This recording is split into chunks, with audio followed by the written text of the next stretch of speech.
Hello. मैं आपकी राधिका, हमारे यूट्यूब चैनल पे आपका स्वागत है। और आप लोगों के लिए एक प्यारा प्यारा सा माँ का गीत लाई हूँ। नवरात्रि पास आ गई है तो आप लोग माँ का गीत सुनिए और आनंद लीजिए। बोलो सच्चे दरबार की जय हो। मैया हमारी ऐसी सजी जैसे लागे दुल्हनिया, जैसे लागे दुल्हनिया। मैया के माथे टीका विराजे, टीका को देख देख मन मोरा लागे। कहीं लग जाए ना नजरिया, कहीं लग जाए ना नजरिया। मैया हमारी ऐसी सजी जैसे लागे दुल्हनिया, जैसे लागे दुल्हनिया। मैया के हाथों में हरी हरी चूड़िया, मैया के हाथों में हरी हरी चूड़िया।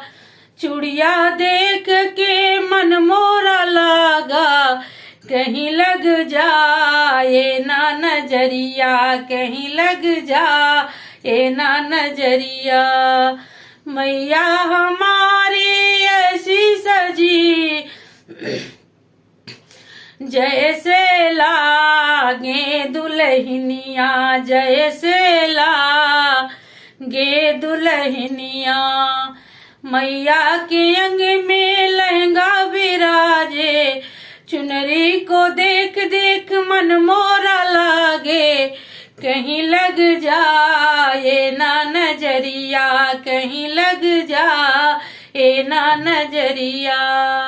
मैया हमारी ऐसी सजी जैसे लागे दुल्हनिया, जैसे लागे दुल्हनिया। मैया के पैरों वो पायल सोहे, मैया के पैरों पायल विराजे।